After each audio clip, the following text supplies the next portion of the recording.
Hello बच्चों, मैं अमित वर्मा, आप देख रहे हैं के फिजिक्स यूट्यूब चैनल। आज हम सॉल्व करने जा रहे हैं एनटीए अभ्यास टेस्ट पेपर 33। तो चलिए सॉल्व करते हैं क्वेश्चन नंबर फर्स्ट। ठीक है, देखिए।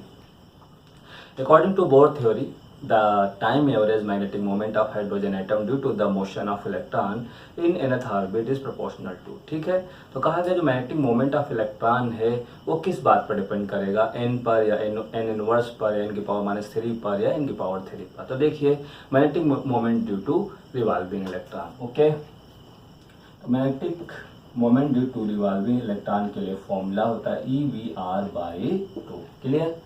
अब बात आती है कि E चार्ज और 2 तो कांस्टेंट वैल्यू है, तो किस पर डिपेंड करेगा, केवल ये उसकी स्पीड पर और उसकी रेडियस पर। ओके, अब बात आती है जो स्पीड है वो इनवर्सली प्रोपोर्शनल टू होती है किसके, नंबर ऑफ ऑर्बिट के, और साथ में जो रेडियस होती है वो प्रोपोर्शनल n स्क्वायर की। ठीक है, अब दोनों वैल्यू इसमें रख दिया जाए तो देखिए क्या मिलेगा, 1/n इंटू आर की वैल्यू रख दिया जाए तो n स्क्वायर। ओके, एक n कैंसिल, तो म्यू डायरेक्टली प्रोपोर्शनल टू किसके आएगा, n के। मतलब डाइपोल मोमेंट जो है वो डायरेक्टली प्रोपोर्शनल टू होगा नंबर ऑफ ऑर्बिट के। ओके, कौन सा ऑप्शन होगा, वो आपका ऑप्शन है ए।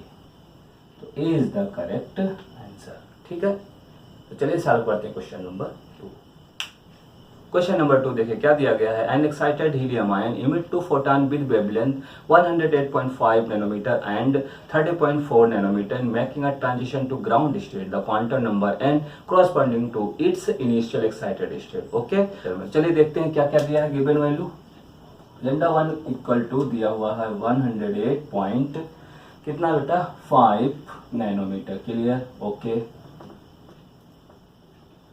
λ2 आपको कितना दिया गया है 30.4 नैनोमीटर। क्लियर। इससे एनर्जी 1 निकाल लेते हैं। देखिए कितना फॉर्मूला हमारे पास है, ये 1240/λ। λ की वैल्यू कितनी, चलिए रख देते हैं 1240 वैल्यू कितनी 108.5 इलेक्ट्रॉन वोल्ट। इसे सॉल्व करेंगे तो आएगा 11.43 इलेक्ट्रॉन वोल्ट के। ओके, E2 चलिए निकाल लेते हैं, यही फॉर्मूला दोबारा हम रख लेंगे 1240 वैल्यू रखेंगे कितना 30.4। ओके, सॉल्व करेंगे तो आपका आ जाएगा 40.79 इलेक्ट्रॉन वोल्ट। क्लियर।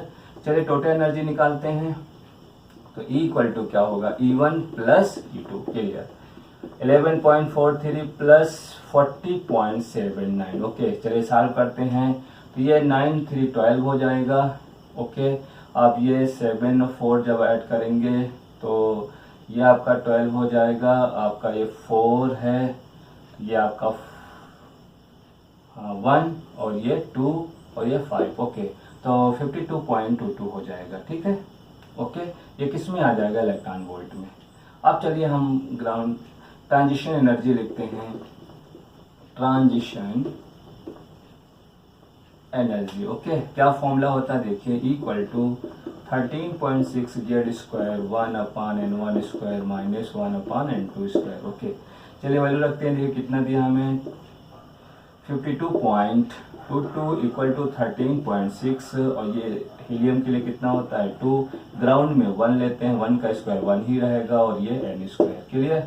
चलिए यहाँ चलते हैं 52.22 अपान ये हो जाएगा 13.6 into 4 equal to 1 minus 1/n square. Okay, चलिए आगे देखते हैं क्या मिलेगा हमें। तो देखिए ये आपको दिया है 52.22 डिवाइडेड बाय, इसको इंटू कर देते हैं तो देखिए क्या मिलेगा 54.4। ओके, और ये आपका है 1 माइनस 1/n स्क्वायर। क्लियर। चलिए इसको इससे डिवाइड करते हैं, तो जब डिवाइड करेंगे तो आपको मिलेगा 0.963। Okay, 1 minus 1/n square. अब हम इसको इधर भेज देते हैं, 1/n square equal to 1 minus 0.963। Okay, इसको जब सॉल्व करेंगे तो आएगा 0.037।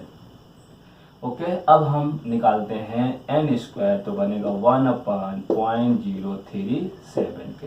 चलिए इसको ऊपर सॉल्व कर लेते हैं, तो अब देखिए क्या है आपके पास n square equal to 1/0.037। Okay, ये आपको कितना मिलेगा 27.02। ओके, n स्क्वायर है तो रूट बन जाएगा 27.02, इसे सॉल्व करेंगे तो आपका आएगा 5.19। ओके, अब हमको नंबर्स बताने हैं तो क्लियर है हम किस ऑप्शन के साथ जाएंगे, n equal to 5। First option में 6 दिया है, सेकेंड ऑप्शन में 5, इसलिए कौन सा ऑप्शन करेक्ट ऑप्शन होगा, सेकेंड। ठीक है, तो चलते हैं क्वेश्चन नंबर 3 करते हैं। Question number 3, a large number of particles are placed around the origin, each at distance r from the origin. The distance of the center of mass of the system from the origin is, okay। Option देखिए, first में क्या दिया गया है, equal to R, less than R, equal to R, greater than R, greater than R, equal to R. हम इसका मतलब जरा समझते हैं। देखिए, अगर मान लेते हैं कि पार्टिकल जो है यूनिफॉर्म रूप से डिस्ट्रीब्यूट होते हैं, कहाँ तक, उन्होंने कहा आर डिस्टेंस तक। ठीक है, तो अगर यूनिफॉर्म से अगर वो यूनिफॉर्म रूप से डिस्ट्रीब्यूट होते हैं तो वह एज अ सर्किल फॉर्म करेंगे। ठीक है, ये सारे पार्टिकल डिस्ट्रीब्यूट हो गए। ऐसे केस में यहां से आता डिस्टेंस क्या है, आर है। ओके, तो इस केस में जो सेंटर ऑफ मास होगा वो कहाँ होगा, एट ओरिजिन। ओके, इसका मतलब ये हुआ कि x बराबर क्या होगा, 0 होगा, मतलब सेंटर ऑफ मास कहाँ पर होगा, 0 पर होगा। लेकिन अगर ये ना यूनिफॉर्म रूप से डिस्ट्रीब्यूट होते हैं, अगर पार्टिकल कैसे हैं, ना यूनिफॉर्म रूप से, तो उस केस में जो सेंटर ऑफ मास डिस्ट्रीब्यूट होगा वो 0 टू r एनी वैल्यू, कुछ भी पॉसिबल हो सकता। ठीक है, तो अब ऑप्शन देखिए, आप चेक कर लेते हैं ऑप्शन क्या सही होगा। देखिए, इक्वल टू आर होगा, बट इक्वल टू आर नहीं, उससे कम भी तो हो सकता है। इसका मतलब पहला ऑप्शन रॉन्ग है, सेकेंड ऑप्शन करेक्ट ऑप्शन। देखिए क्यों, क्योंकि आर तो होगा, आर से कम भी होगा, कहां तक हो सकता है बेटा, 0 तक। इसका less than R, equal to R, greater than possible नहीं है, ग्रेटर देन पॉसिबल नहीं, इसका मतलब ऑप्शन कौन सा करेक्ट है, B is the correct answer.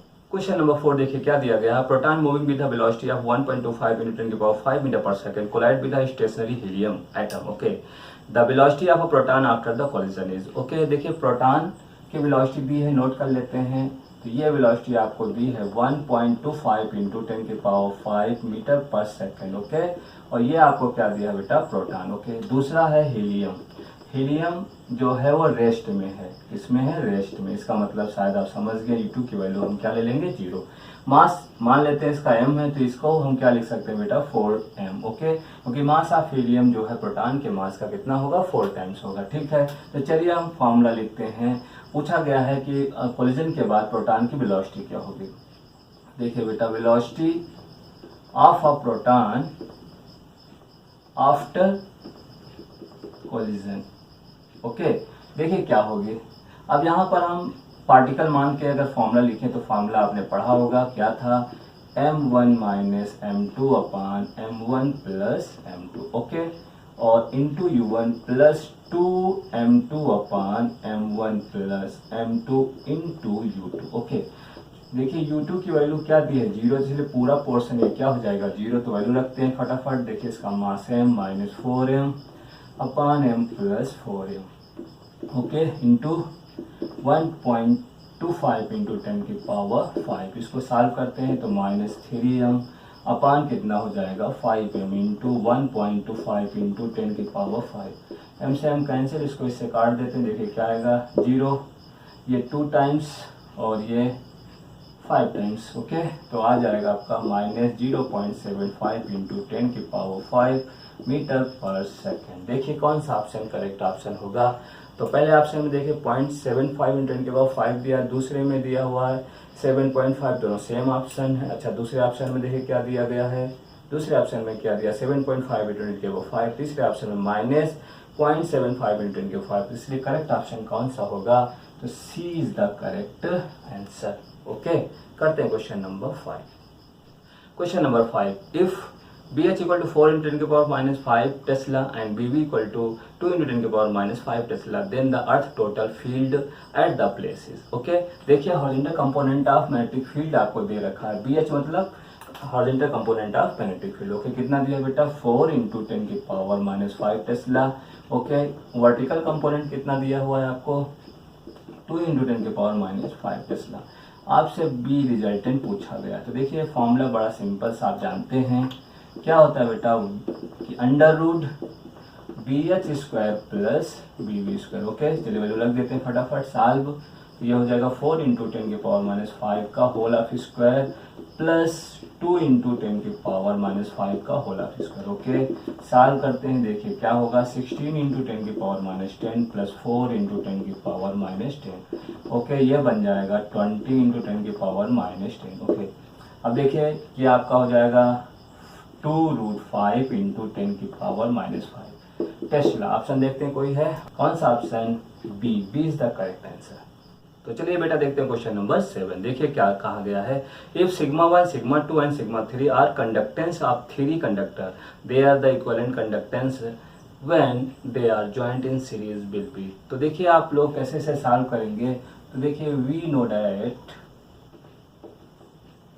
Series के केस में हम लोग फॉर्मूला जानते हैं, R इक्वल टू क्या, R1 plus R2 plus R3। Okay, दूसरी चीज जो R होती है वो कंडक्टेंस के इन्वर्सली प्रोपोर्शनल होती है, तो इसमें हम रख सकते हैं value 1 sigma equal to 1 sigma 1, sigma 2 1 sigma 3। Okay, अब सिग्मा की अगर वैल्यू में निकालूं तो देखिए क्या मैं लिख सकता हूँ, 1 sigma 1 plus 1 sigma 2 plus 1 sigma 3 तो पावर -1। ओके, ये ऑप्शन होना चाहिए।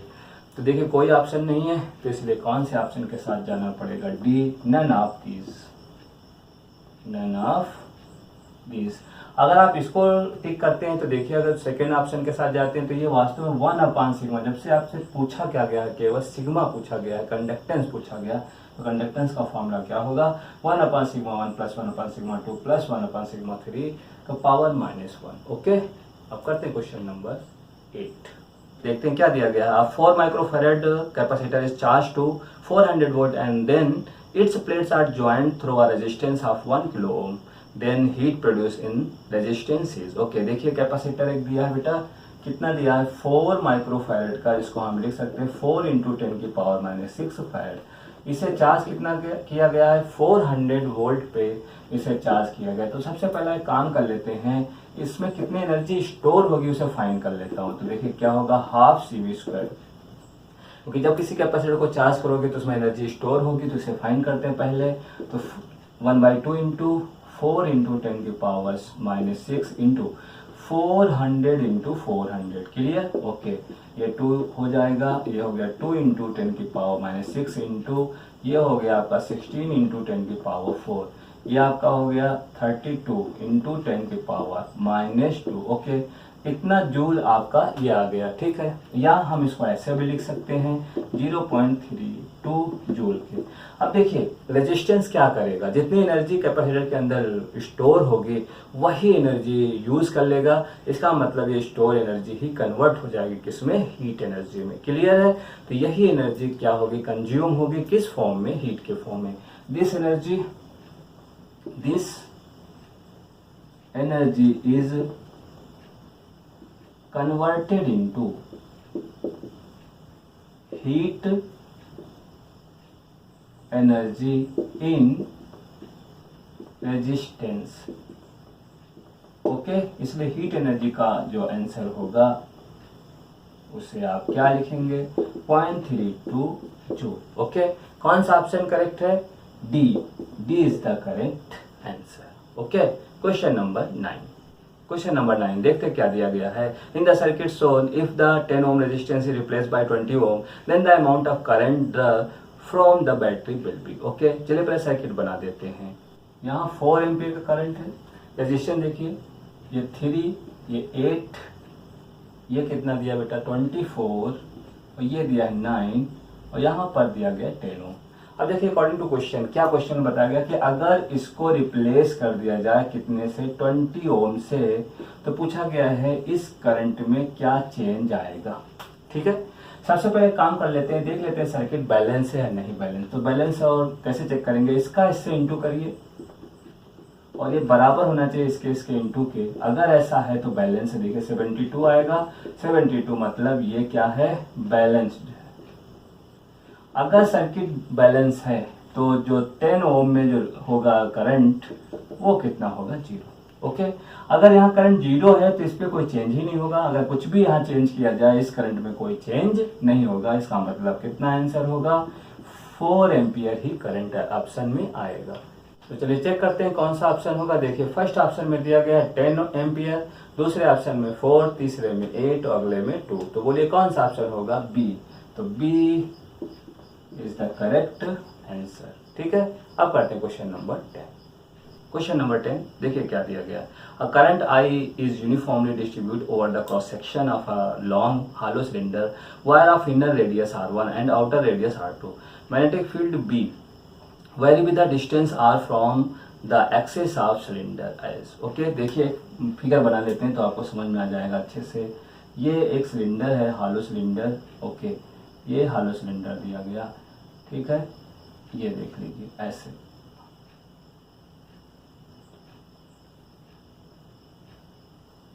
ऐसे दिया गया है। देखिए ये इस तरीके से मैं इसको बना देता हूँ, थोड़ा सा फील आ जाएगा आपको। ये इसकी एक्सिस दी है, ये इनर रेडियस है जिसको आप R1 से बताया गया, ये आउटर रेडियस है जिसको R2 से, और कहीं डिस्टेंस पे R पे हम बात कर लेते हैं। ठीक है, तो अगर हम बात करें पहला, जैसे B1 की मैं बात करता हूँ 0 इनसाइड, मतलब R जो है वो R1 से थोड़ा सा कम है, मतलब अंदर हम आ जाते हैं, कहीं सेंटर में आ जाते हैं। तो ऐसे केस में क्या मिलेगा बेटा? 0। अगर हम बात करें कि mu naught I upon 2 pi R, ऐसे केस में जो मेरा R है वो ग्रेटर होगा किससे? R2 से। ओके, अब तीसरा आता है केस की जो R1 से हम ग्रेटर चले जाएं लेकिन R2 से कम, मतलब कहीं बीच में हम जाएं। तो ऐसे केस के लिए जो B का फॉर्मूला होगा वो आपका होगा mu naught I R square minus R1 square upon 2 pi R R2 square minus R1 square. Okay, अब देखिए इसके लिए ग्राफ अगर हम बनाते हैं तो देखिए क्या होगा। पहले सेंटर में तो 0 ही रहेगा, तो पहले 0 चलेंगे, उसके बाद देखिए बढ़ेगा, बढ़ना शुरू होगा, बढ़ जाएगा, फिर ये घटना शुरू होगा, मतलब ऐसे। तो इस तरीके का ग्राफ कहीं मिलेगा तो ये डिस्टेंस के साथ वेरी करेगा। तो अगर ऑप्शन देखिए तो क्या पहला ऑप्शन नहीं हो सकता। दूसरे ऑप्शन के साथ अगर देखते हैं तो दूसरा ऑप्शन करेक्ट आंसर होगा, तो B is the correct answer. Okay, अब करते हैं क्वेश्चन नंबर 11। क्वेश्चन नंबर 11 देखिए क्या दिया गया है। What is the average power of dissipation in an ideal capacitor in AC circuit. देखिए एवरेज पावर का फॉर्मूला क्या होता है इन एसी सर्किट। देखिए P average equal to V R M S I R M S cos phi. Okay, ये क्या चीज है? ये है पावर फैक्टर। ओके, और पावर फैक्टर कैपेसिटर के लिए बराबर कितना दिया होता है? 0। तो ओके, अगर इसकी वैल्यू 0 है, देखिए हमको डिसिपेशन क्या मिलेगा? 0 मिलेगा। इसका मतलब क्वेश्चन को सॉल्व करने की जरूरत ही नहीं थी, आप सीधे टिक कर सकते थे कि सी ऑप्शन होगा। क्यों? चाहे इंडक्टर हो सर्किट में या सर्किट में केवल कैपेसिटर लगा, उस केस में जो लॉस ऑफ एनर्जी होती है या कहिए पावर होती है वो 0 होती है। इसीलिए ऐसी करंट को हम वाटलेस करंट भी कहते हैं। ठीक है, तो इसलिए ऑप्शन कौन सा बनेगा? सी। C is the correct answer. तो इसे सॉल्व करने की जरूरत नहीं थी, बट मैंने आपको समझाना था इसलिए हमने बता दिया। चाहे इंडक्टर होता चाहे कैपेसिटर होगा, दोनों केस में जो है पावर डिसिपेशन होती है वो वैल्यू क्या होती है? 0। लॉस अगर कोई सर्किट में करता है वो है रेजिस्टेंस। ओके, तो इस केस में ऑप्शन कौन सा करेक्ट होगा? C. C is the correct answer. Okay, करते हैं क्वेश्चन नंबर 12। देखिए क्या दिया गया। The capacity of an isolated sphere is increase n times when it is enclosed by an earth concentric sphere. Okay, the ratio of their radii is. Okay, देखते हैं क्या है स्टोरी। देखिए पहला स्फीयर है आइसोलेटेड जिसकी रेडियस हमने मान लिया R1। इसके लिए अगर हम C1 नाम दें तो देखिए हमारे पास क्या है दिया हुआ formula 4 pi epsilon not into R1। Okay, अब कॉन्सेंट्रिक स्फीयर का सरफेस बना लेते हैं। देखिए एक के अंदर एक, इसकी रेडियस पहले से पता थी R1, अब एक और ले लेते हैं तो इसको क्या नाम देंगे? R2, और इसको अर्थ कर देते हैं। ओके, ऐसे केस के लिए आपने पढ़ा होगा formula 4 pi epsilon not R1 R2 upon R2 minus R1। Okay, देखिए क्वेश्चन के अकॉर्डिंग क्या दिया गया है कि जो C2 है वो n टाइम्स ऑफ C1 के है। क्लियर, चलिए वैल्यू रखते हैं। तो देखिए बेटा 4 pi epsilon not R1 R2 upon R2 minus R1। Okay, इधर देखिए क्या दिया गया है n 4 pi epsilon not R1 की। ये चीज कैंसिल हो जाएगी, बचेगी क्या? R1 R2 upon R2 minus R1 equal to nr1 की। ओके, अब देखिए इसको इससे काट देते हैं, तो अब हमारे पास क्या बचेगा उसको साइड में लिख देते हैं। देखिए क्या है आपके पास r2 upon r2 minus r1 equal to किसके, n के। इसको हम ऐसे भी लिख सकते हैं कि हम इसको 1 अपान के फॉर्म में लिख देते हैं। देखिए क्या होगा r2 upon r1 upon r2 equal to 1 by n के। क्लियर। अब चलिए इसको ऊपर सॉल्व करते हैं, इसको हटा देते हैं। देखिए अब क्या होगा, इसको हम कैसे और लिख सकते हैं, तो इसको इस तरीके से भी लिख सकते थे कि r2 upon r2 minus r1 upon r2 equal to 1 by n के। क्लियर।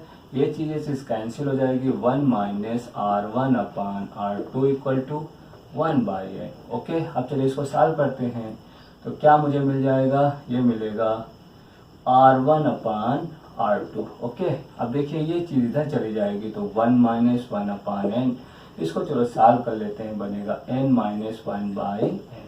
हमसे सवाल पूछा गया r2 अपान r1, तो देखिए हम निकाल सकते हैं r2 upon r1 equal to क्या बनेगा n upon n minus 1। Okay, तो चलिए ऑप्शन चेक कर लेते हैं। फर्स्ट ऑप्शन है n square upon n minus 1, दूसरा ऑप्शन है n upon n minus 1। Okay, तो कौन सा ऑप्शन सही, सेकंड, तो B is the correct answer. Okay, question number 14 देखते हैं क्या दिया गया है। The temperature gradient in the earth crust is 32 degree Celsius per kilometre and the mean conductivity of earth is 0.008 calorie per second per centimetre per degree Celsius. Considering the earth to be a sphere of radius 6000 kilometre, the loss of heat by the earth every day is about. Okay, per day हमको heat loss निकालना है। तो चलिए देखिए क्या क्या हमें given है। तो सबसे पहले हमें टेम्परेचर ग्रेडियंट दिया है, delta theta upon delta X equal to कितना बेटा 32 डिग्री सेल्सियस पर किलोमीटर दिया गया है। तो इसको पहले बदल दीजिए मीटर में, तो 10 की पावर 3 डिग्री सेल्सियस पर मीटर। ओके, कंडक्टिविटी देखिए कितना दिया गया है, के दिया गया है आपको 0.008, ये आपको दिया गया है कैलोरी पर सेकंड पर centimetre per degree Celsius. Centimetre में नहीं होना चाहिए, इसे मीटर में बदल देते हैं, 10 की पावर -2। देखिए इसको भी हम सही कर लेते हैं, क्या क्या दिया, कैलोरी पर सेकंड पर मीटर पर डिग्री सेल्सियस। ओके, और क्या दिया गया, रेडियस हमको दे रखी है, तो रेडियस कितना दिया 6000 किलोमीटर, जिसको हम मीटर में बदल देंगे, तो 10 की पावर 6 ये बन जाएगा बेटा मीटर के। ओके, अब देखिए टाइम की बात करते हैं, 1 डे में 24 आवर्स, जो सेकंड बदलेंगे तो 86,400 सेकंड में कन्वर्ट होगा। तो हीट जो एनर्जी होगी वो आपको मालूम है के A delta theta by delta X into T K. Okay, चलिए वैल्यू रख दिया जाए, तो ये आपको दिया है कितना, के की वैल्यू देखिए बेटा कितना दिया है 0.008 अपान 10 की पावर -2, ये 4 pi R square into delta theta upon delta X की वैल्यू कितनी दी है 32 अपान कितना 10 की पावर 3 इंटू 86,400। चलिए वैल्यू और देखिए क्या बना सकते हैं, 0.008 अपान 10 की पावर -2 इंटू 4 इंटू 3.14 आर की वैल्यू रखेंगे, 6 इंटू 10 की पावर 6 का होल ऑफ स्क्वायर 32 अपान 10 की पावर 3 इंटू 86,400। जैसे आप सॉल्व करेंगे 1.25 इंटू 10 की पावर 18 कैलोरी आ जाएगा पर डे। ओके, ये पर डे आपकी इतनी एनर्जी आपको मिल जाएगी। ठीक है, तो देखिए क्या आपका आंसर होगा, कितनी कैलोरी आपको एनर्जी वेस्ट करनी होगी, तो इतनी 1.25 इंटू 10 की पावर 8 कैलोरी आपको पर डे लॉस करना होगा। तो ऑप्शन भी कौन सा लगा देते हैं 10 की पावर 18 कैलोरी के। ओके, तो ऑप्शन देखिए कौन सा सही है, ये ऑप्शन आपका है D, D is the correct answer. Okay, चलिए करते हैं क्वेश्चन नंबर 15। क्वेश्चन नंबर 15 देखते हैं क्या दिया गया है, Newton's law of cooling applying when a body losing heat to surrounding by. पहला conducting, convection, convection and radiation, conduction as well as radiation. देखिए लॉस ऑफ जो हीट है या रेट ऑफ कूलिंग है वो डिपेंड करता है टेम्परेचर डिफरेंस पर बॉडी एंड सराउंडिंग के। तो पहली बात तो ये है कि जो हीट एनर्जी रेडिएट होती है वो रेडिएशन के फॉर्म में होती है। तो जो लॉस कभी भी कोई बॉडी अगर करती है या कहीं कूलिंग होती है तो पहला काम तो रेडिएशन का होगा, और रेडिएशन का जो हीट का फ्लो होता है किसके थ्रू होता है, कन्वेक्शन। इसका मतलब ऑप्शन कौन सा सही होगा, C is the correct answer, convection and radiation. Okay, अब करते हैं क्वेश्चन नंबर 16। क्वेश्चन नंबर 16 देखिए क्या दिया गया है। One end of a thermally insulated rod is kept at a temperature T1 and other at T2. The rod is composed of two sections of length L1 and L2 and thermal conductivity K1 and K2 respectively. The temperature at the interface of two section is okay। देखिए क्या question में है, देखिए यहाँ पर दो प्लेटें दी हुई हैं, ये L1 दिया हुआ है बेटा, ये L2 दिया गया है, ये है K1, ये है K2, ये आपका T1, ये T2 और आपको फाइंड करना है T। ओके देखिए सीरीज कॉम्बिनेशन है, इसको पहले सॉल्व कर लेते हैं। तो आपको मालूम है जो हीट यहाँ इंटर करेगी वही यहाँ इंटर करेगी, मतलब ये बहुत आसान हो गया। H1 इक्वल टू किसके होगा, H2 के। ओके फॉर्मूला हम लोग जानते हैं क्या होता है, K तो ले लेते हैं, ए क्रॉस सेक्शन एरिया कांस्टेंट है, इसका मतलब ए, और T1 माइनस टी और अपान डिस्टेंस L1 इक्वल टू किसके होगा, तो देखिए K2A ये 1 तो ये 2 हो जाएगा, T माइनस टी 2 और अपान बेटा क्या होगा L2। अब सॉल्व कर लेते हैं फटाफट। ये देखिए ये कैंसिल हो जाएगा, इसे ओपन कर लेते हैं, ये आपको मिलेगा अपान L1 माइनस K1T अपान L1। ओके इसे सॉल्व करिए, K2T अपान L2 minus K2T2 upon L2। Okay इसको इधर भेज देते हैं, इसको इधर, तो K1T1 upon L1 plus K2T2 upon L2 equal to, ये आपका इधर चला जाएगा, T ले लेते हैं कॉमन तो बनेगा K1 L1 plus K2 L2। Okay अब चलिए इसको सॉल्व करते हैं, तो देखिए क्या मिलेगा, T इक्वल टू बहुत आसान K1T1 upon L1 plus K2T2 upon L2 अपान में जाएगा K1 अपान L1 प्लस K2 अपान L2। देखिए ये ऑप्शन इस फॉर्म में दिया नहीं गया है ऑप्शन में, तो क्या करते हैं इसको और सॉल्व करते, देखिए ये यहाँ पहुंचेगा यहाँ और ये L1 L2 कट जाएगा। देखिए क्या निकल के आया, K1T1 L2 ओके और प्लस K2T2 L1 अपान, देखिए इसमें क्या जाएगा इसका इसके साथ, तो ये हो गया K1 L2 plus K2 L1 की। ओके ऑप्शन देखिए कौन सा करेक्ट है, C is the correct answer. Okay अब करते हैं क्वेश्चन नंबर 17। देखिए 1 mole of diatomic gas undergoes the thermodynamic process whose process equation is P direct equal to V square then the specific heat of the gas. देखिए क्या given है, आपको कहा गया है कि P direct equal to V square. Okay polyatomic के लिए फॉर्मूला हम लोग जानते हैं कि अगर मान लो कभी आपको दिया जाए P की power n equal to constant, ये पॉलीटॉमिक प्रोसेस का गेम है, तो इसमें मोलर जो हीट कैपेसिटी होता है वो फॉर्मूला होता है CV प्लस R अपान 1 माइनस एन। ओके एन का मतलब जो V की पावर होगी। तो ये इक्वेशन आपको दिए, चलिए देखिए सॉल्व कर लेते हैं। तो देखिए हमारे पास क्या दिया है, इसको अगर हम सॉल्व करेंगे तो ये ऐसे बन जाएगा, देखिए PV की power -2 equal to constant. Okay ये अपान जाएगा ऊपर जाएगा, तो ये तो देखिए यहाँ से एन की वैल्यू कितनी मिल गई आपको 2। चलिए वैल्यू रख देते हैं और देखिए CV का फॉर्मूला होता है R अपान गामा -1 और डायटोमिक गैस के लिए इसकी वैल्यू जब सॉल्व करेंगे तो आएगा 5/2 इंटू R के। ओके चलिए वैल्यू रख देते हैं फटाफट, तो ये आपका आएगा 5/2 R प्लस R अपान 1 माइनस 2, अगर ये करेंगे तो ये 2 हो जाएगा, प्लस में 5/2 प्लस R/3 ओके 6 हो जाएगा। ये आपका हो गया 15R प्लस 2R, इसे सॉल्व करेंगे तो आपका हो जाएगा 17R/6। कौन सा ऑप्शन मिलता है, ये आपका ऑप्शन कौन सा होगा बेटा, B is the correct answer. चलिए करते हैं क्वेश्चन नंबर 18। देखिए क्वेश्चन नंबर 18 में क्या दिया गया, इन adiabatic expansion of air volume increase by 5% the corresponding percentage change in pressure will be. Okay देखिए अब हम एडियाबेटिक प्रोसेस का फॉर्मूला लिखते हैं PV gamma equal to constant, ठीक है। इसको हम लिख लेते हैं P1 V1 gamma equal to P2 V2 gamma. इसको हम इस तरीके से लिख सकते हैं P1 upon P2 equal to V2 upon V1 का पावर गामा की। ओके गिवन क्या क्या है, देखिए गामा की वैल्यू वो बता रहे हैं 7/5 है। ओके और आपको दिया 1.05 की पावर 7/5 की जगह पे आप लिख सकते हैं 1.07। ओके ठीक है, अब चलिए काम कर लेते हैं। पहले जो गिवन है वो देख लीजिए, वॉल्यूम को मान लेते हैं V दिया हुआ, कह रहे हैं 5% बढ़ा दीजिए। जब 5% बढ़ा देंगे तो 0.05 बढ़ जाएगा, पहले अगर v है अगर उसमें इतना चेंज कर दोगे तो देखिए बन जाएगा 1.05, v के वैल्यू रख देते हैं फटाफट, तो 1.05 v अपान v, और ये वैल्यू है 7/5, ये कैंसिल हो जाएगा, 1.05 की पावर 7/5, देखिए ये वैल्यू किसके बराबर है 1.07। ओके, ये P1 अपान P2 हमें मालूम हो गया।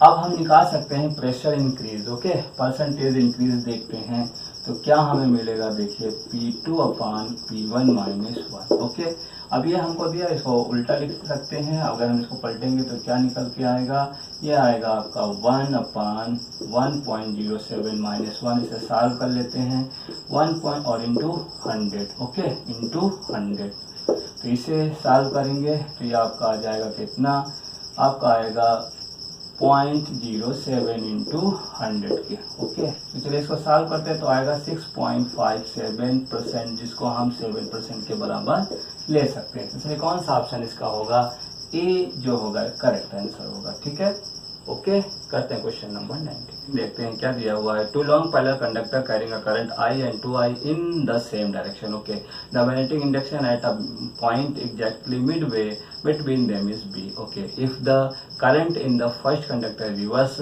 in direction, the magnetic induction at the same point will be. Okay, देखिए क्या है यहाँ पर, पहले केस में देखते हैं कि क्या दिया गया है आपको। देखिए पहले केस में इसमें करंट I दिया है और दूसरे में आपको 2I दिया है। ठीक है, मिड पॉइंट की बात कर रहे हैं, लेते हैं कि देखिए यहाँ पर फील्ड क्या होगी, ये देखिए इसकी फील्ड देखिए क्या होगी, इनसाइड, तो इसका मतलब ये क्रॉस है। इसके लिए फील्ड क्या होगी, आउटसाइड, मतलब ये डॉट है। अगर हम B इसके लिए लेट कर लेते हैं, ओके, I के लिए अगर हम B ले लें तो 2I के लिए क्या बेटा हो जाएगी, 2B हो जाएगा। क्लियर, क्योंकि डिस्टेंस सेम है तो क्लियर है, इसके 2 टाइम्स हो जाएगा कि करंट की वैल्यू क्या हो रही, बढ़ रही। तो अगर हम नेट देखें यहाँ पर इस केस में तो क्या होगा, अगर आप नेट निकालेंगे तो क्या मिलेगा बेटा, B, क्योंकि 2B में से एक B माइनस हो जाएगा। अगर आप देखना चाहें तो यहाँ देख सकते हैं कि B1 डिफरेंस B2, तो मिलेगा B डिफरेंस 2B। ओके, तो आपको कितना आंसर मिलेगा, B। तो क्वेश्चन ने बता ही रखा है कि पहले केस में इतना मिलता। फिर उन्होंने बात कही कि अगर करंट को रिवर्स कर दिया जाए, देखो ये रिवर्स, ये जैसे था वैसे ही। ओके, तो अब देखिए इसकी डायरेक्शन क्या होगी, देखिए आउटसाइड होगी, ये आपका आउटसाइड, ये आउटसाइड पहले से था तो ये भी आउटसाइड, ये अगर B था ये 2B था, तो देखिए सेम डायरेक्शन में आ गए। आप अगर ये सेम डायरेक्शन में आ जाएंगे तो ये दोनों ऐड हो जाएंगे, मतलब B1 प्लस B2। ओके, तो देखिए B plus 2B equal to कितना हो जाएगा, 3B। तो अगर आप रिवर्स कर देते हैं तो अब जो नई फील्ड बनेगी वो कितनी बनेगी, 3B आएगी। इसका मतलब ऑप्शन कौन सा सही है, C is the correct answer. Okay, अब करते हैं क्वेश्चन नंबर 20। क्वेश्चन नंबर 20 देखते हैं। A uniform electric field and uniform magnetic field exist in a region in the same direction. An electron is projected with a velocity point in the same direction. Then the electron will be. Okay, देखिए question में क्या बताया गया है कि magnetic field और electric field दोनों एक ही डायरेक्शन में हैं। ठीक है, ओके, इलेक्ट्रिक फील्ड और मैग्नेटिक फील्ड। ओके, इसके अंदर एक इलेक्ट्रॉन को प्रोजेक्ट किया गया वेलोसिटी v से। ठीक है, ओके, अब ऑप्शन चेक करते, देखिए क्या कहा गया। पहले ऑप्शन में B deflected to the left without increasing in speed. Okay, left side में जाएगा, राइट साइड में जाएगा, इंक्रीजिंग वेलोसिटी से जाएगा, डिक्रीजिंग वेलोसिटी से जाएगा, ये क्वेश्चन आपसे पूछा गया। तो सबसे पहले काम करते हैं, डिफ्लेक्शन के लिए होना क्या जरूरी है। अगर डिफ्लेक्शन आपको चाहिए तो आपको FM चाहिए, QEB साइन थीटा। क्लियर, अब जरा देखिए कि मैग्नेटिक फील्ड के साथ साथ अगर वो मूव कर रहा है, वेलोसिटी और B के बीच में जो एंगल बनेगा वो कितना बनेगा बेटा, 0 डिग्री। ओके, तो FM इक्वल टू क्या मिलेगा, 0। इसका मतलब है डिफ्लेक्शन होने के लिए मैग्नेटिक फोर्स का होना जरूरी था। जब फोर्स ही नहीं है तो डिफ्लेक्शन नहीं होगा। इसका मतलब सीधी बात है, नॉट बी डिफ्लेक्टेड। ओके, देखिए सी ऑप्शन में आपको दिख रहा है not be deflected, but its speed will decreases. देखिए दूसरी बात क्या है कि अगर फील्ड होगा तो इसमें फोर्स लगेगा, कौन सा, इलेक्ट्रिक फोर्स, और इलेक्ट्रॉन पर जो फोर्स लगता है वो फील्ड के अपोजिट लगता है, जैसे इधर लगेगा, ये आपको लगेगा कितना, E इंटू ई। क्लियर, अब बताइए फोर्स इधर लग रहा है, इलेक्ट्रॉन जा इधर रहा, तो बताइए इसकी जो वेलोसिटी होगी बढ़ेगी या घटेगी, तो घट जाएगी, मतलब डिक्रीज हो जाएगी। ओके, देखिए स्पीड डिक्रीज होगी, डिफ्लेक्शन नहीं होगा, इसका मतलब ऑप्शन कौन सा सही है, C is the correct answer. Okay, अब करते हैं क्वेश्चन नंबर 21। क्वेश्चन नंबर 21 देखते हैं क्या दिया गया। The horizontal range of an oblique projectile is equal to the distance through which a projectile has to fall freely from rest acquire a velocity equal to the velocity of projection in magnitude. The angle of projection is, कहा गया कि दोनों, एक projectile किया गया, एक छोड़ा गया, दोनों की वेलोसिटी क्या रखी गई, सेम रखी गई है। चलिए रेंज और डिस्प्लेसमेंट को उन्होंने इक्वल कहा है, ठीक है। तो v square sine 2 theta upon क्या बनेगा, जी, और यहाँ पर फॉर्मूला क्या होगा, we square upon 2g। Okay, अब देखिए वेलोसिटी कैंसिल, जी से जी कैंसिल, तो साइन थीटा इक्वल टू बेटा क्या आया 1/2। ओके, तो साइन 2 थीटा इक्वल टू हम क्या लिख सकते हैं, साइन 30 डिग्री। तो थीटा 2 थीटा इक्वल टू कितना होगा 30 डिग्री, थीटा इक्वल टू कितना 15 डिग्री। ओके, ऑप्शन में कुछ है नहीं है, तो अगर 15 डिग्री नहीं दिया है तो हम क्या लिख सकते हैं 90 माइनस थीटा, इसका मतलब कितना 75 डिग्री। ओके, कौन सा ऑप्शन सही होगा, A is the correct answer. Okay, चलिए करते हैं क्वेश्चन नंबर 22। देखिए क्या दिया गया है, when a body slide down and incline plane with a coefficient of friction mu K, then its acceleration given by. Okay, देखिए डायग्राम, ये इंक्लाइन प्लेन है बेटा, ये दिया गया है ब्लॉक जो मास m का है। अब आपको मालूम है कि इसका जो वेट होगा वो क्या होगा mg, इसका एक कंपोनेंट इधर जिसे हम थीटा कहेंगे, ये क्या हो जाएगा mg cos थीटा, और इधर जो कंपोनेंट होगा बेटा वो होगा mg sin थीटा।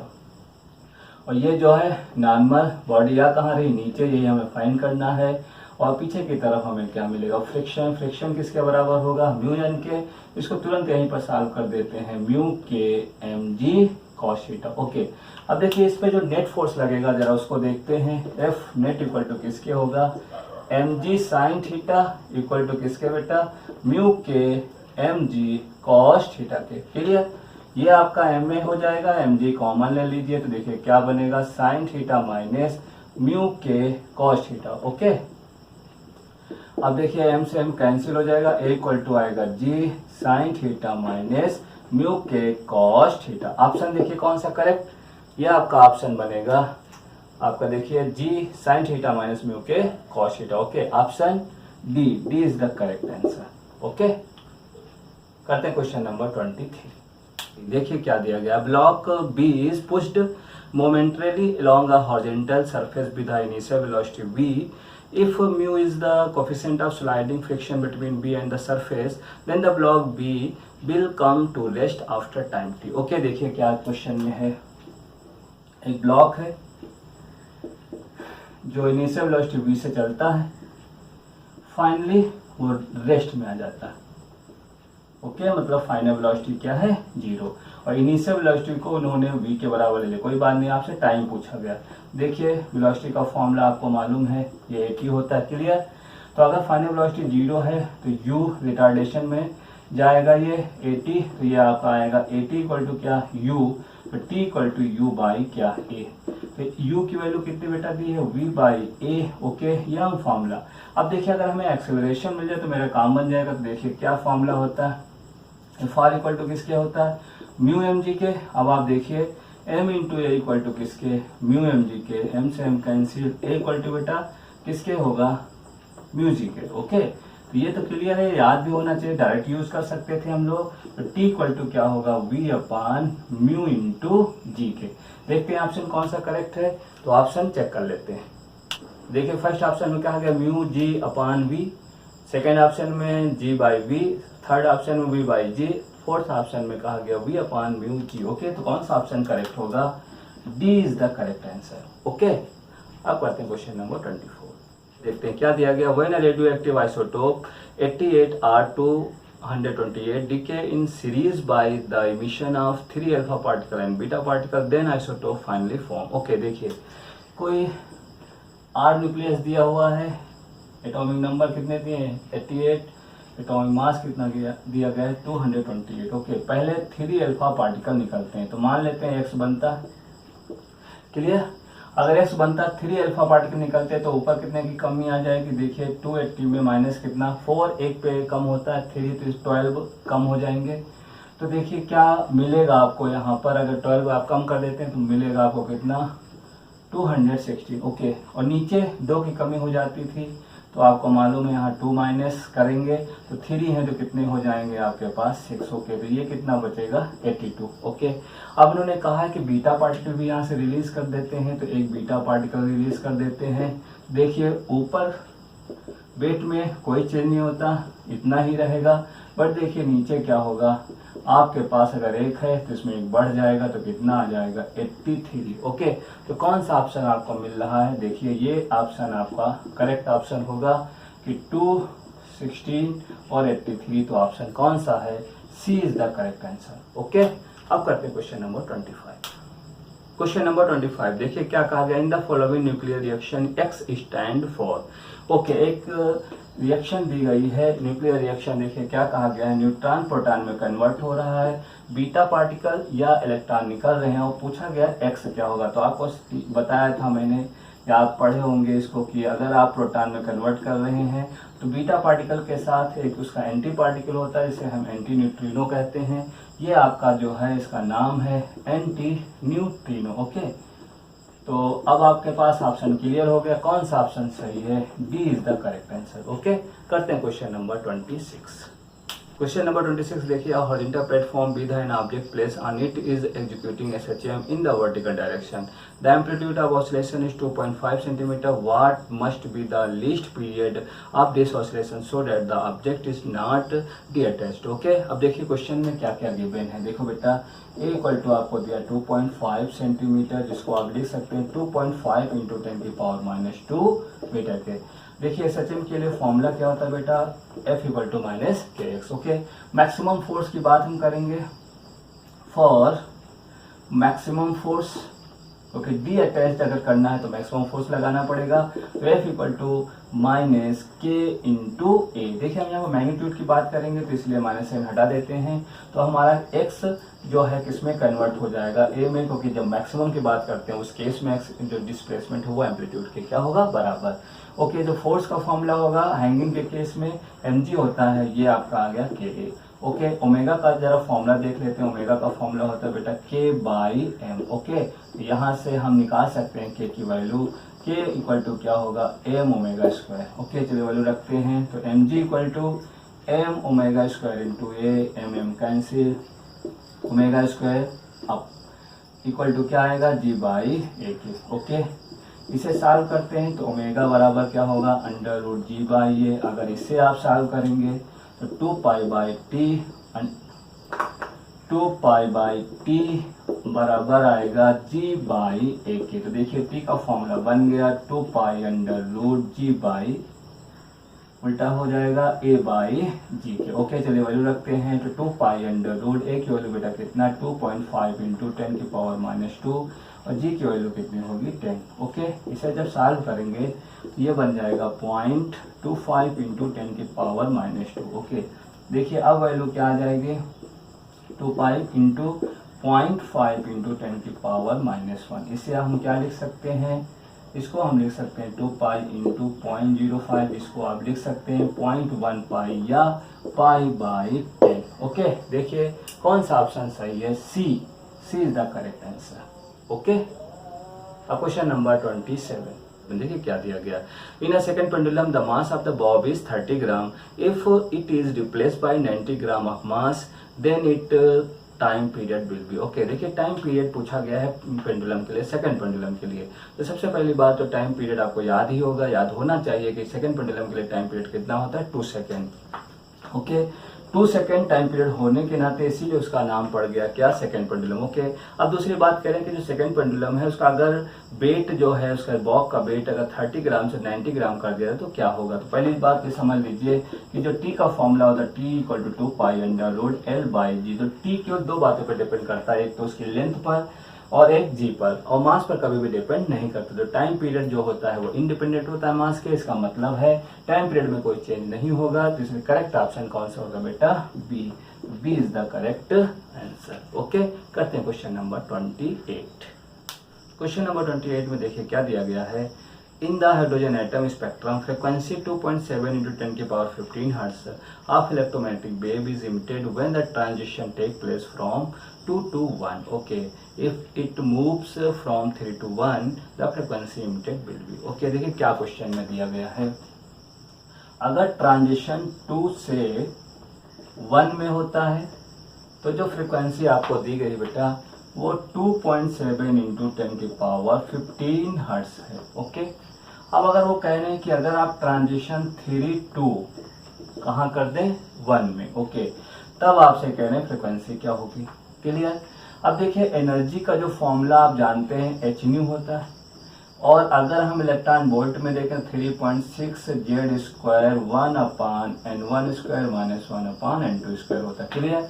इसका फ्रिक्वेंसी का सीधा रिलेशन किस पर डिपेंड कर रहा है, एनर्जी पर। तो हम यहाँ पर रिलेशन तैयार कर लेते हैं इस तरीके से कि 1/n1 स्क्वायर और 1/n2 स्क्वायर। ओके, तो देखिए हम सबसे पहले फ्रिक्वेंसी 1 फाइंड कर लेते हैं। देखिए क्या मिलेगा हमको, अगर हम 1 रखेंगे तो 1/1 माइनस 1/2 का स्क्वायर करेंगे तो बेटा कितना हो जाएगा 4। इसको सॉल्व कर लेते हैं। देखिए क्या आएगा, पहली वैल्यू 1/1 माइन, इसको सॉल्व करते हैं तो देखिए क्या आएगा 4, और ये आपका आएगा 4, मतलब कितना हो गया ये आपका 4 - 1। क्लियर। आप सॉल्व कर लेंगे कितना आ जाएगा आपका 3/4 के। ओके, इसी तरीके से 2 फाइंड कर लेते हैं तो देखिए क्या मिलेगा, दूसरी वैल्यू रखेंगे तो 1/1 माइनस 1/9। जब इसे आप सॉल्व करेंगे तो आएगा ये 9, और ऊपर कितना आएगा 8। ओके, अब दोनों को डिवाइड कर देते हैं, तो जब डिवाइड करेंगे तो देखिए बेटा क्या आएगा 3/4 इंटू 9/8 के। ओके, अब इसे आप सॉल्व करते 27 और अपान ये 32। ओके, अब देखिए वैल्यू को यहाँ रख दिया जाए, तो चलिए वैल्यू रखते हैं। पहली वैल्यू देखिए कितनी दी है बेटा 2.7 इंटू 10 के पावर 15 अपान न्यू2 इक्वल टू 27/32। क्लियर। चलिए वैल्यू ऊपर रखते हैं, देखिए क्या निकल के आएगा। अब हम यहाँ पर निकालते हैं न्यू2 इक्वल टू, देखिए क्या आएगा 2.7 इंटू 10 के पावर 15 इंटू 32/27। ये इससे कैंसिल 0.1। अब आपका आएगा 3.2 इंटू 10 की पावर 15 हर्ट्ज के। ओके, चलिए ऑप्शन चेक करते हैं। देखिए कौन सा ऑप्शन मिल रहा, फर्स्ट ऑप्शन होगा, मतलब A is the correct answer. Okay, तो ऑप्शन ए सही होगा। ठीक है, करते हैं क्वेश्चन नंबर 29। क्वेश्चन नंबर 29 देखते हैं क्या दिया गया है। Electromagnetic radiation of wavelength lambda 2000 angstrom are incident on a metal surface which has a work function 5.01 electron volt. The stopping potential for the given setup is. Okay, देखिए क्या है question, एक मेटल सरफेस दिया हुआ है। देखिए metal surface है, इसका वर्क फंक्शन बेटा कितना दिया गया है 5.01 इलेक्ट्रॉन वोल्ट। इस पर जो रेडिएशन पड़ रहा है उसकी जो लैम्डा दिया हुआ है बेटा कितना 2000 एंगस्ट्रॉम। ओके, तो आपसे पूछा गया है कि स्टॉपिंग पोटेंशियल क्या होगा। देखिए फॉर्मूला आप जानते हो, E के इक्वल टू क्या होता है E माइनस डब्ल्यू। अगर इसको आप ओपन करेंगे तो stopping potential equal to E minus W के।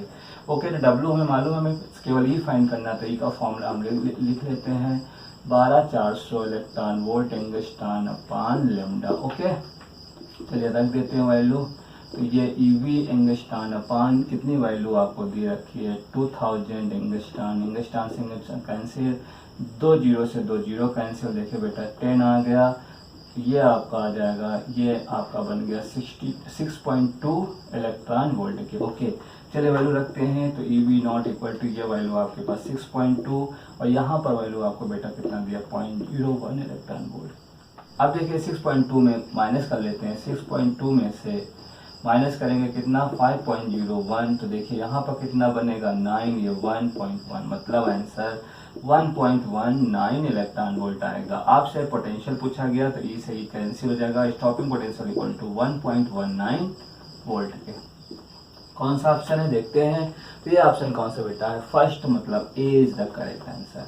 ओके, क्वेश्चन नंबर 30 देखिए क्या दिया गया है। The image obtained with a convex lens is erect and its length is 4 times the length of object. Okay, if the focal length of the lens is 20 cm, the object and image distance are. Okay, देखिए क्या question में दिया गया है कि अगर size of object अगर हम x ले लेते हैं तो क्वेश्चन में कहा गया जो इमेज की साइज है वो ऑब्जेक्ट के साइज का कितना है, 4 टाइम्स है। ओके, दूसरी बात आपको फोकल लेंथ दी है, कॉन्वेक्स लेंथ है तो प्लस होगा, कितना दिया बेटा 20 सेंटीमीटर। और आपसे पूछा क्या गया है कि v क्या होगा और u क्या होगा, मतलब डिस्टेंस ऑफ इमेज और डिस्टेंस ऑफ ऑब्जेक्ट पूछा गया। तो सबसे पहले I/O equal to v by u हम जानते हैं, वैल्यू रखते हैं 4x/x equal to v by u, x cancel हो जाएगा, v इक्वल टू किसके हो जाएगा 4u। तो एक इक्वेशन हमारी बन गई। दूसरा काम हम लेंस फॉर्मूला यूज कर लेते हैं। देखिए हमें मालूम है, वैल्यू रखते हैं, v की वैल्यू बेटा कितनी दी है 4u minus 1 by u equal to 1 by F की वैल्यू कितनी 20। ओके, इसे सॉल्व करेंगे 4u 1 minus 4 equal to 1 by 20। Okay, ये कितना बनेगा आपके पास, ये होगा -3 4u इक्वल टू 1 बाई 20। ये आपका कैंसिल हो जाएगा, ये आपके पास कितना, तो आपका देखिए बेटा u कितना निकल के आया -15 सेंटीमीटर। क्लियर। ओके, अब आप v भी फाइंड कर सकते हैं। देखिए यहाँ से वैल्यू रख लीजिए, तो 4 इंटू कितना होगा -15, वैल्यू रखेंगे तो ये आपका आ जाएगा -60 सेंटीमीटर। ओके, तो कौन सा ऑप्शन आपका करेक्ट ऑप्शन हो रहा है, तो देखिए u की वैल्यू 15 है और v की वैल्यू 60, मतलब ऑप्शन कौन सा करेक्ट है, D is the correct answer. Okay, अब देखते हैं क्वेश्चन नंबर 31। देखिए क्या दिया गया है, the instrument used by doctor for endoscopy work on the principle of. Okay, देखिए यहाँ पर सीधा ऑप्शन रटना है, आपको याद रखना है कि इंडोस्कोपी में जो इंस्ट्रूमेंट यूज किए जाते हैं वो ऑप्टिकल फाइबर्स होते हैं, और ऑप्टिकल फाइबर किस प्रिंसिपल पे बेस्ड होते हैं, टोटल इंटरनल रिफ्लेक्शन। ओके, तो इसका ऑप्शन कौन सा होगा, A is the correct answer. Question number 33 देखिए, the moment of inertia of a body about given axis 1.2 kg meter square, initially the body at rest. Okay, in order to the produce of rotational kinetic energy 1500 joule, the angular acceleration of 25 radian per second square must be applied about the axis of for a duration of। okay, देखिए क्या क्या given है बेटा। देखिए I आपको कितना दिया गया है 1.2 kg metre square. Okay, rest में है, इसका मतलब ओमेगा नॉट की वैल्यू बेटा क्या है 0 है, और जो काइनेटिक एनर्जी आपको दे रखी है वो कितना दे रखा है 1500 जूल। ओके, और आपसे एंगुलर एक्सेलरेशन मतलब अल्फा भी आपको दे रखा कितना 25 रेडियन पर सेकेंड। ओके, 25 रेडियन पर सेकेंड स्क्वायर। और नेक्स्ट आपको पूछा क्या गया है, टाइम पूछा गया। तो देखिए हमारे पास फॉर्मूला बहुत सिंपल सा, omega naught plus alpha T, ये तो वैल्यू बेटा 0 हो गई, तो टाइम का फॉर्मूला बनेगा ओमेगा बाई अल्फा। इसका मतलब ये है कि जब तक ओमेगा नहीं मिलेगा तब तक हम फाइंड नहीं कर सकते। ओके, चलिए ओमेगा निकालते हैं, तो काइनेटिक एनर्जी से हमें मिल जाएगा half I omega square. Okay, तो omega square equal to 2 kinetic energy upon I के, तो ओमेगा बराबर √2 इंटू रखते हैं काइनेटिक एनर्जी 1500 अपॉन आई की वैल्यू बेटा कितनी दी हुई है 1.2। ओके, चलिए इसको सॉल्व कर देते हैं, पॉइंट हटा देंगे 0, तो ये आपका कितना हो जाएगा, इसको काट देते हैं। देखिए ये 3 से कट जाएगा तो ये 4 हो जाएगा, और ये 3 से काटेंगे तो ये हो गया 5 और 000। ओके, अब इसको इससे काट देते हैं 2, ये आपका फिर कट जाएगा 2500। ओके, अब देखिए हम निकाल सकते हैं 2500 का रूट कितना होगा बेटा 50 रेडियन पर सेकेंड। ओके, वैल्यू तो रख देते हैं यहाँ पर, तो 50 अपॉन वैल्यू अल्फा की वैल्यू बेटा कितना दिया 25, तो कितना सेकेंड आएगा 2 second is the correct answer. Okay, question number 34 देखिए, a disc is rolling without slipping on a horizontal surface, C is its center and P and Q are 2 points equidistant from C. Okay, let velocity of P, velocity of Q and velocity of C be the magnitude of velocities of point P, Q and C respectively then. Okay, अब देखिए यहाँ पर diagram जो बना उसको देखो क्या बना हुआ है।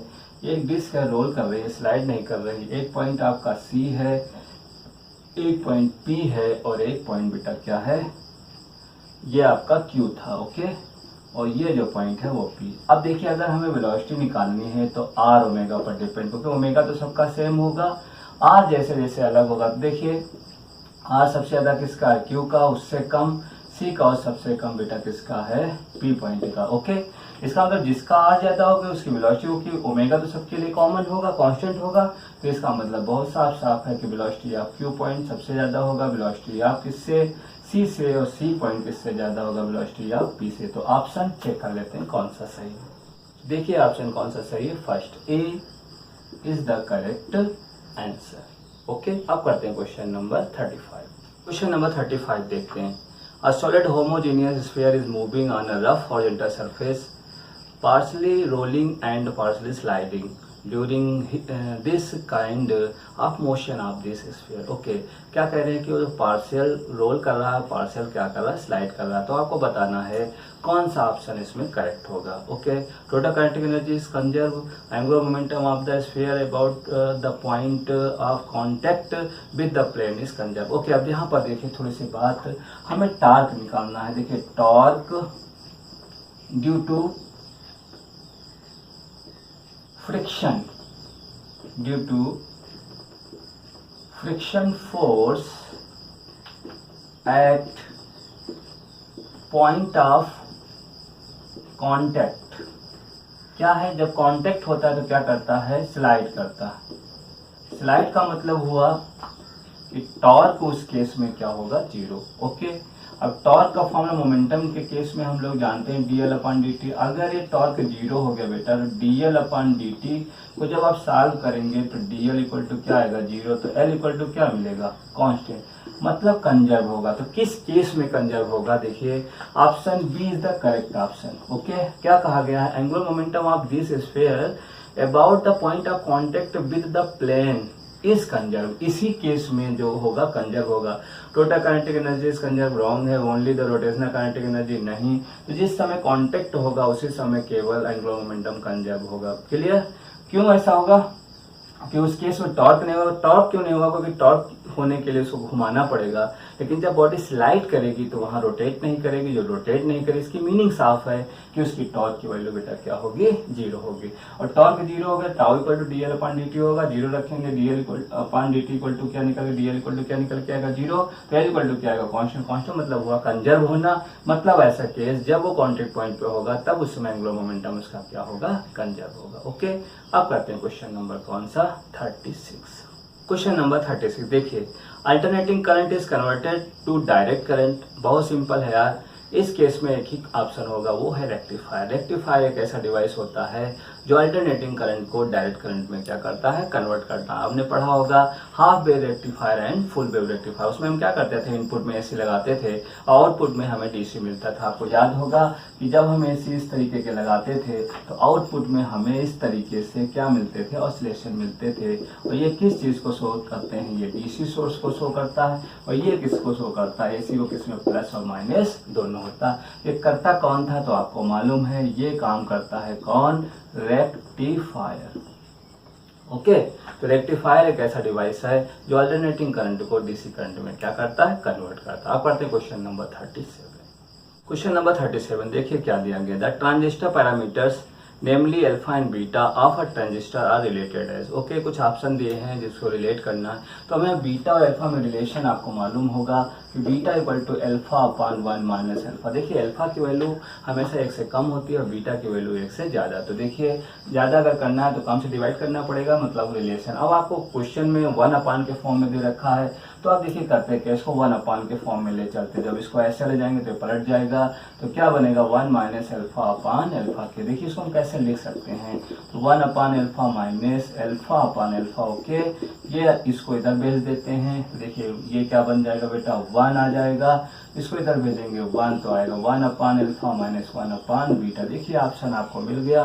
कौन सा ऑप्शन होगा, ये आपका ऑप्शन है D. Okay, D is the correct option. देखिए आपके पास दो ऑप्शन है, सी में देखिए 1 upon alpha minus 1 upon beta equal to 0, 1 upon alpha minus 1 upon beta equal to 1, मतलब कौन सा ऑप्शन करेक्ट होगा, D is the correct answer. Okay, करते हैं क्वेश्चन नंबर 38। क्वेश्चन नंबर 38 देखिए क्या दिया गया है, the equation of state corresponding to 8 gram of O2 is. Okay, देखिए आइडियल इक्वेशन सबको मालूम है, पीबी इक्वल टू बेटा क्या होता है, एनआरटी, और एन का मतलब नंबर ऑफ मोल, जिसका मतलब होता है weight upon molecular weight into RT. Okay, value रखते हैं, देखिए ऑक्सीजन के लिए कितना दिया हुआ है वेट 8 और ऑक्सीजन के लिए कितना हो जाएगा 32 इंटू RT। ओके, ये आपका 4 टाइम्स कट जाएगा तो RT अपान क्या आएगा 4। अब ये आपका फॉर्मूला बन गया PV इक्वल टू RT/4। कौन सा ऑप्शन हो रहा है बी, तो कौन सा ऑप्शन सही है बी। ओके, तो क्वेश्चन नंबर 39 देखते हैं क्या दिया गया है। In a double slit interference experiment the maximum intensity of light would be dot dot the maximum intensity of single slit experiment. Okay, देखिए इस केस के लिए फॉर्मूला आपको याद होना चाहिए, आपको याद भी होगा 4I0 cos स्क्वायर 5/2। ओके, ये जो वैल्यू होती है यही आपकी मैक्सिमम इंटेंसिटी की वैल्यू होती है, मैक्सिमम इंटेंसिटी। ओके, देखिए इसको आप ऐसे भी लिख सकते थे I max cos स्क्वायर 5/2। तो देखिए क्या वैल्यू निकल के आती है, तो ऑप्शन कौन सा होगा 4 टाइम्स इंक्रीज हो जाएगी, इसे करेक्ट ऑप्शन कौन सा होगा सी। ओके, तो चलिए करते हैं क्वेश्चन नंबर 41। देखिए क्या दिया गया, whistle giving out 450 hertz approach a stationary observer at a speed of 33 metre पर second. Okay, the frequency heard by the observer is. Okay, देखिए क्या क्या गिवन है। एक तो फ्रिक्वेंसी आपको दिया कितना बेटा 450 हर्ट्ज, ऑब्जर्वर की जो स्पीड है 0 का कि वो रेस्ट में है। ओके, और जो सोर्स है उसकी स्पीड 33 मीटर पर सेकेंड दी हुई है, और स्पीड ऑफ साउंड भी आपको दिया गया बेटा कितना 330 मीटर पर सेकेंड। आपको फ्रिक्वेंसी फाइंड करनी है। अब आपको मालूम है इस केस के लिए देखो फ्रिक्वेंसी का फॉर्मूला क्या होता है, ऑब्जर्वर रुका है इसका मतलब 0 है तो उसको लिखने की जरूरत नहीं, V माइनस VS। ओके, चलो वैल्यू रख देते हैं कितना बेटा 450 होगा, और ये आपका 330 अपान 330 माइनस 33। ओके, चलिए वैल्यू रख देते हैं 450 इंटू 330 अपान, इसको माइनस कर देंगे तो देखिए कितना 330 में से 33 माइनस करेंगे, यहाँ 10 हो जाएगा, ये 7 8 12 ये कितना हो जाएगा 9 297। ओके, 297। अब देखिए इसको सॉल्व करते हैं तो देखिए क्या होगा, ये कितने से कट जाएगा, पहली चीज़ तो 3 से काट देते हैं 1 1 0, और ये आपको कितनी बार जाएगा 3 से काटते हैं 3 × 24 3 × 27 तो 9 बार जाएगा, फिर ये 9 बार जाएगा, फिर ये 1 बार टाइम्स ये आपका 9 टाइम हो जाएगा, ये इसको काट देते हैं तो ये 5 बार मतलब 5 टाइम्स जाएगा, तो कितना आंसर आ गया बेटा 500 हर्ट्ज। ओके, देखिए कौन सा ऑप्शन आपको मिलता है, तो D is the correct answer. Okay, करते हैं क्वेश्चन नंबर 42। तो अब देखते हैं question number 42। How many times of intense is a 60 dB sound than 30 dB sound. Okay, देखो लाउडनेस का फॉर्मूला क्या होता है बेटा वो याद कर लीजिएगा, L इक्वल टू होता है 10 log बेस 10 I/I0। ओके, ये फॉर्मूला होता है। अब देखिए पहले जो लाउडनेस दी है कितनी बेटा दी है 60 dB के, तो ये देखिए 60 इक्वल टू 10 log बेस, पहले I1 ये I0 तो फिक्स है। ओके, देखिए इसको काट देते हैं तो क्या मिलेगा 6 इक्वल टू log बेस 10 और I1 अपान I0। अगर log हटाएंगे तो पावर में चला जाएगा तो बनेगा I1 अपान I0। ओके, क्वेश्चन नंबर 1 आपको मिल गई। ठीक है, अब दूसरी बात कहा गया 30 dB दिया है तो 30 dB equal to 10 log base 10 I2 अपान I0। ओके, 0 0 कैंसिल, तो 3 equal to log base 10 I2 अपान I0, इसमें भी log हटाएंगे तो पावर में चला जाएगा 10 की पावर 3, बेस जो है हमेशा आ जाता है यहाँ पर, तो I2 अपान I0। ओके, अब हम एक काम करते हैं दोनों को डिवाइड कर देते हैं, ये क्वेश्चन नंबर 2 है, तो 1 को डिवाइड किया जाए किससे 2 से। ओके, तो देखिए क्या मिलेगा I1 अपान I2। क्लियर, देख लो, अगर देखना चाहते हो तो I1 अपान I0 इंटू देखिए I0 ऊपर जाएगा I2 यहाँ जाएगा। क्लियर, अब देखिए ये हम ऊपर लिख देंगे 10 की पावर 6, ये 10 की पावर 3, I0 कैंसिल हो गया, I0 upon I2 equal to देखिए कितना होगा 10 की पावर 3, इसको हम लिख सकते हैं 1000। ओके, कौन सा ऑप्शन सही होगा, A is the correct answer. Okay, करते हैं क्वेश्चन नंबर 43। क्वेश्चन नंबर 43 देखते हैं क्या दिया गया है। 2 vibrating string of same material but length L and 2L have the radii 2R and R respectively. They are stretched under the same tension. Okay, both the string vibrate in their fundamental node. The one of length L with frequency nu1 and the other with frequency nu2. Okay, the ratio nu1 upon nu2 is find करना। Okay, देखिए क्या क्या given है पहले लिख लेते हैं। देखो 2 वायर हैं, इसकी जो लेंथ दी है बेटा L दी हुई है, दूसरी की जो लेंथ है 2L, इसकी रेडियस 2R और इसकी रेडियस R दी हुई है, इसकी फ्रिक्वेंसी μ1 और इसकी फ्रिक्वेंसी μ2 और टेंशन दोनों का सेम। अब देखिए फ्रिक्वेंसी का फॉर्मूला हम लोग क्या जानते हैं, फ्रिक्वेंसी का formula 1/2L √T by mu. Okay, mu की वैल्यू क्या होती है πr²d, तो वैल्यू रख दिया जाए तो 1/2L √T/πr²d। ओके, तब चलिए फॉर्मूला हम बना लेते हैं फ्रिक्वेंसी का। तो क्या निकल के आएगा, देखिए L2/L1 √R1² और R2²। अब देखिए इसको जब सॉल्व करेंगे तो ये स्क्वायर बाहर आ जाएगा तो R2 आ जाएगा, ये L1 और R1 आ जाएगा। अब वैल्यू रख दीजिए, चलिए सॉल्व करते हैं। तो μ1/μ2 इक्वल टू L2 देखिए बेटा कितनी दी हुई है, ये आपको 2L दिया है, R2 आपको कितना दिया है R दिया है, L1 आपको कितना दिया है L और इंटू R2 कितना दिया है 2R। ओके, तो R से R कैंसिल, L से L कैंसिल, इससे ये कैंसिल, बराबर कितना आएगा 1। देखिए कौन सा ऑप्शन है, A is the correct answer. Okay, इसको आराम से देख लीजिएगा, रिवाइज कर लीजिएगा, बहुत इंपॉर्टेंट क्वेश्चन है। Question number 44। क्वेश्चन नंबर 44 देखिए बेटा क्या दिया गया है, a spring of force constant K extend by a length x on a loading, if T is a tension in the spring then the energy stored in the spring। Okay, stage spring के अंदर energy का जो formula होता है half kx²।